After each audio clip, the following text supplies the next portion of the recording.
विधानसभा चुनाव की वोटिंग के बाद बीजेपी में मचा बवाल थमने का नाम नहीं ले रहा है और इसने बीजेपी की टेंशन और बढ़ा दी है। बीजेपी की चिंता यह है कि उत्तराखंड में मचे इस बवाल को जल्द शांत नहीं किया गया तो पड़ोसी उत्तर प्रदेश के चुनाव पर भी इसका उल्टा असर पड़ सकता है।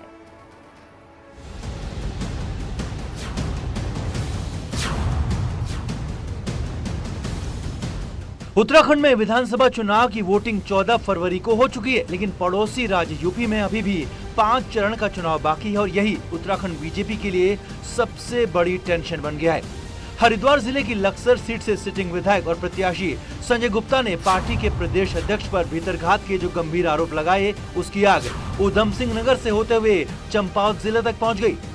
काशीपुर सीट से सिटिंग विधायक हरभजन चीमा, चंपावत से सिटिंग विधायक और कैंडिडेट कैलाश गहतोड़ी ने भी पार्टी पदाधिकारियों पर भीतरघात का आरोप लगा दिया। अब बीजेपी को डर ये है कि ये आग यूपी तक पहुंची तो वहां चल रहा चुनाव इससे प्रभावित हो सकता है। माननीय विधायकगणों ने जो अपनी बात को रखा है, ये अभी सार्वजनिक करने की बात ही नहीं थी, क्योंकि ये करना भी नहीं चाहिए। कुल मिलाकर के अगर आपको अपनी बात को रखना है तो पार्टी के प्लेटफॉर्म पर रख ले तो उचित होता। किंतु जिस तरह से जो उन्होंने कहा है, मुझे लगता है कि थोड़ा सा उनके मन में जो कुंठा रही होगी, इस बात को लेकर के उन्होंने कुछ कहा होगा। किंतु ये आरोप सीधा सीधा लगाना प्रदेश अध्यक्ष जी पर, यह बड़ा दुखदायी विषय है, चिंतन का विषय है और इसमें पार्टी इसमें संज्ञान मिलेगी। बीजेपी में अंगारे फूट रहे हैं तो कांग्रेस इस मुद्दे को खूब कैश करा रही है। कांग्रेस का साफ कहना है कि बीजेपी की हताशा है क्योंकि उनकी सरकार जा रही है और हार के बहाने ढूंढे जा रहे हैं।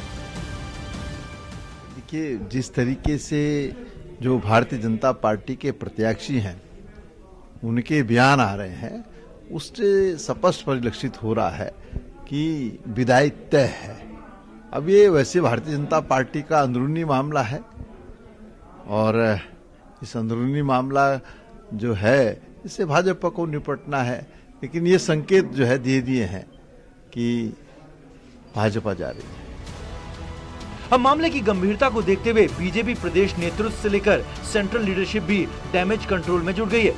सूत्रों की माने तो उत्तराखंड बीजेपी ने पूरे मामले को लेकर इंटरनल मीटिंग बुलाई है।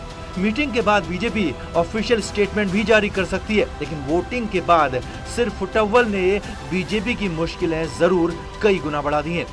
देहरादून से न्यूज़ 18 के लिए सुनील नवप्रभात की रिपोर्ट।